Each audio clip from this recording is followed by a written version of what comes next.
Sudah hampir 10 tahun kami tinggal di Bali. Tanpa sengaja kami berlibur ke Jawa, dan selama masa pandemi, kami belum bisa pulang lagi ke Bali karena adanya PPKM yang tanpa kesudahan. Selama di Jawa, rasanya ada yang hilang. Nuansa tradisi yang di masa lalu begitu kental, sekarang tidak muncul. Kami bukannya ingin hidup di masa lalu. Hanya saja, atmosfer identitas dari budaya leluhur kami yang terlanjur kami pernah nikmati, seakan sudah sirna, tinggal bayang-bayang saja. Ketentraman indah dalam rahim kenangan primordial, seperti sudah tidak lagi ada jejaknya. Di Pulau Dewata, setiap hari kami melihat orang berpakaian adat, dan hampir setiap waktu mendengar suara gamelan, atau melewati kumpulan orang yang sedang menabuh, atau berlatih tari, baik yang di kota maupun di pelosok-pelosok desa. Tentu saja, kami membayangkan di Jawa kami akan mendengar minimal sayup-sayup suara uyon-uyon, atau gamelan, atau suara mocopat yang bisa mengobati rasa rindu kami pada tanah kelahiran.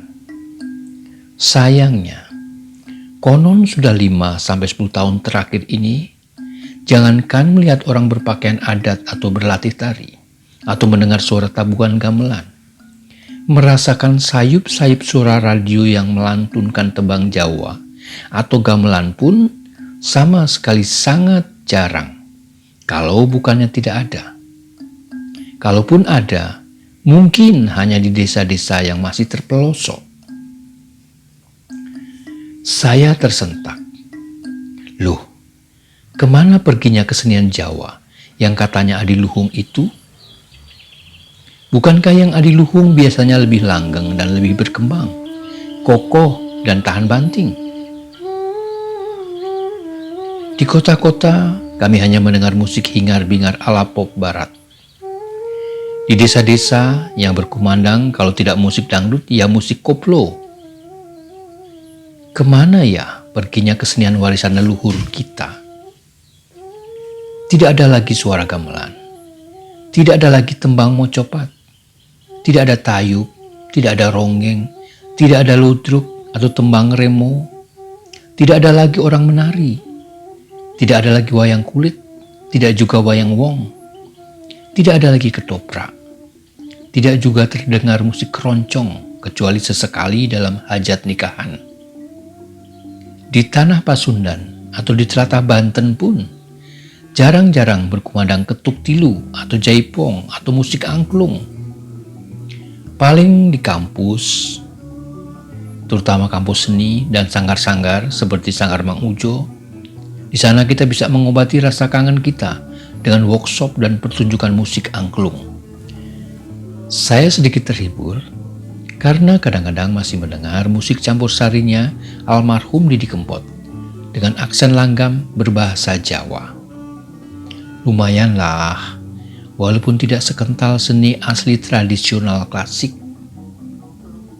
Pertanyaan yang mengusik saya, masih adakah orang yang mau mewarisi seni tradisi leluhur kita yang katanya adiluhung itu?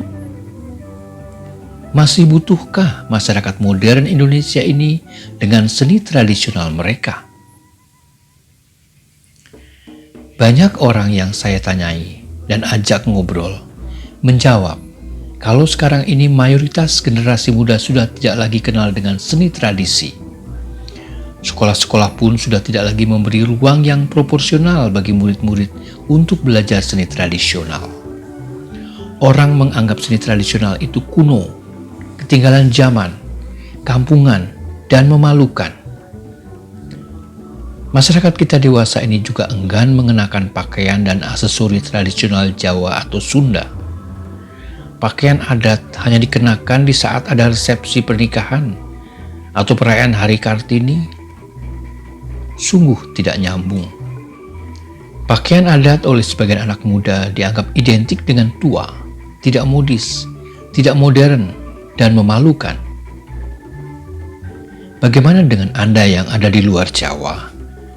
Apakah generasi muda di Pulau Sumatera, Kalimantan, Sulawesi, dan pulau-pulau lain juga mengalami degradasi budaya tradisional ini? Ironisnya, pada saat bule-bule dengan serius mau belajar kesenian Indonesia, menabuh gamelan, menari, nyinden, atau memainkan musik keroncong, generasi muda kita malahan sibuk belajar modern dance dan musik yang kebarat-baratan. Seni barat dianggap modern, keren, dan bikin bangga. Sementara bule-bule itu benar-benar kagum pada nilai budaya dan seni tradisional kita. Hanya segelintir orang Indonesia yang mau mencintai tradisinya sendiri.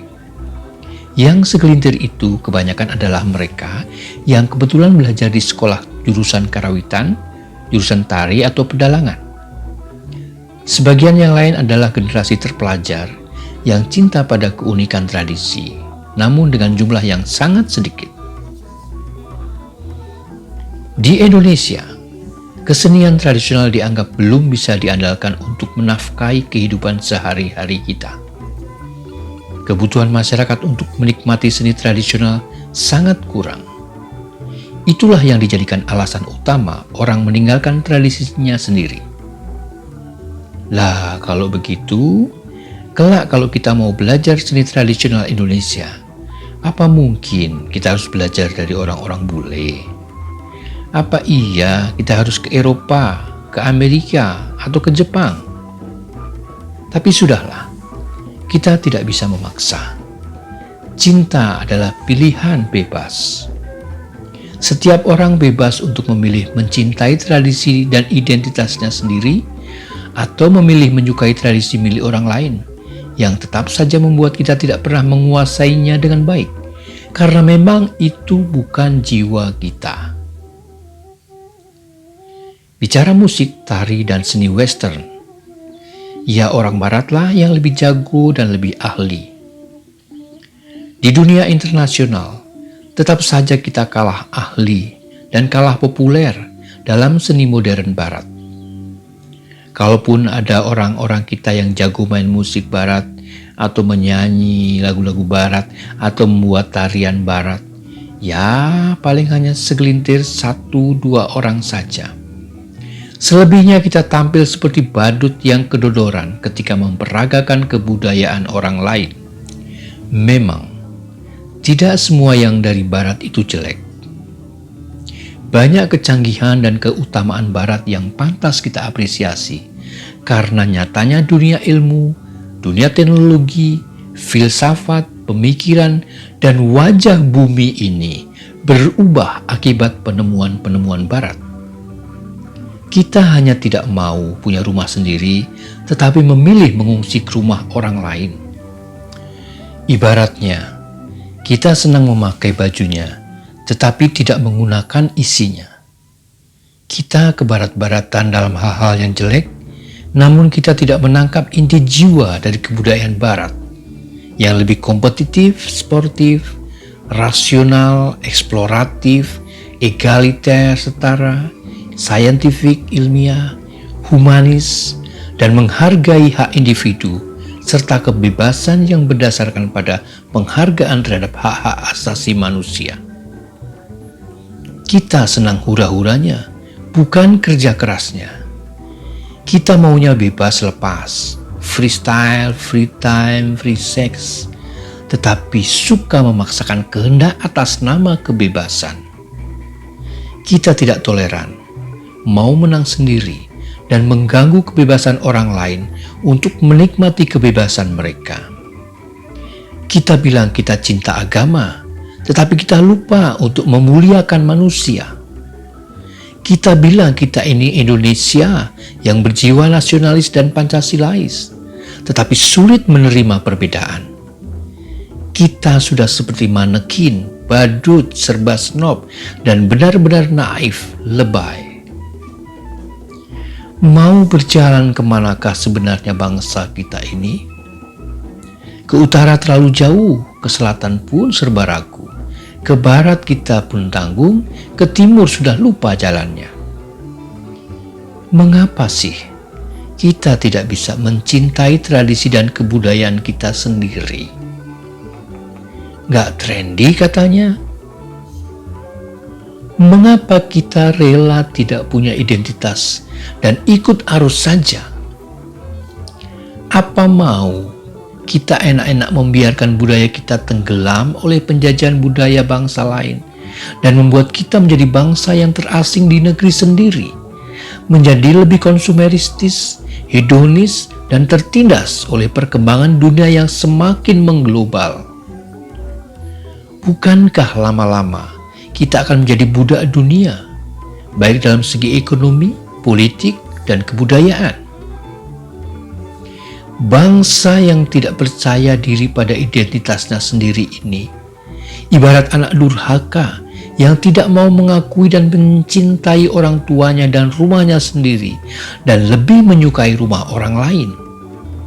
Ibarat sedang berlayar, kita akan membiarkan kapal besar ini tenggelam ke dasar samudra, mirip The Giant Titanic, karena kita minder, berjiwa sempit, dan mengidap sindrom inferior kompleks. Kita tidak bisa semata-mata menyalahkan anak-anak muda itu. Kita sudah gagal meyakinkan anak-anak kita pada kebanggaan akan karakter bangsa kita yang agung, karena kita sendiri tidak pernah yakin pada keagungan bangsa kita. Kita terlalu sibuk dengan urusan perut dan politik praktis yang penuh kepentingan dan kebencian. Kita terlambat menguasai teknologi komunikasi dan digital yang membawa arus global yang tak terbendung. Anak-anak milenial ini lebih cepat menguasai teknologi komunikasi yang membawa begitu banyak kesenangan visual dan mimpi-mimpi dunia maya, bukan dunia nyata.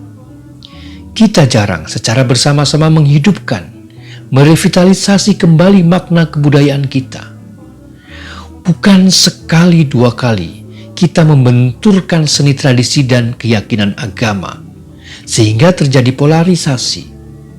Sialnya, tradisi dan nilai-nilai kebudayaan luhur pasti akan dikalahkan.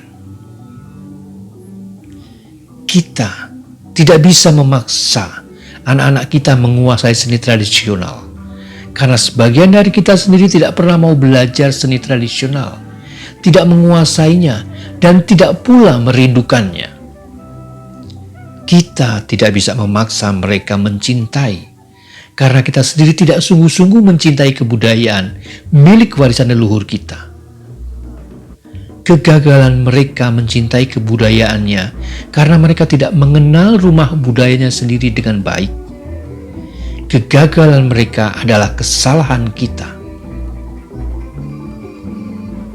Masih ada waktu untuk berbenah. Di kota-kota seperti Yogyakarta, Solo, Bandung, Jakarta, Surabaya, Medan, Pontianak, Makassar, dan kota-kota lain, sudah banyak pula yang memulai revitalisasi kembali seni tradisi dan etnis. Mereka menyajikannya dalam bentuk yang menarik dan kontemporer, termasuk oleh para generasi muda. Salut untuk orang Bali yang walaupun sudah 120 tahun lebih bergaul langsung dengan orang-orang bule, muka ketemu muka, bersanding bersebelahan, namun tidak kehilangan identitas budayanya. Mereka bangga dengan rumah sendiri. Mereka tidak menjadi kebarat-baratan. Sebaliknya, tidak sedikit orang-orang bule yang justru belajar seni tradisi, adat istiadat, dan kebudayaan Bali. Sebagian dari bule-bule itu malah menganggap Bali sebagai rumah keduanya. Kecintaan masyarakat Bali kepada sejarah, leluhur, dan rumah sendiri membuat kehidupan juga memberi berkah yang berlimpah. Bali menjadi sangat terkenal di dunia. Kelak, jika pandemi ini sudah berlalu, pariwisata budaya di Bali pasti akan kembali dirindukan oleh seluruh dunia. Mari kita semua belajar bagaimana mengelola, mempertahankan, melestarikan, dan mencintai warisan leluhur dengan ikhlas dan bersungguh-sungguh. Cinta berbalas berkah.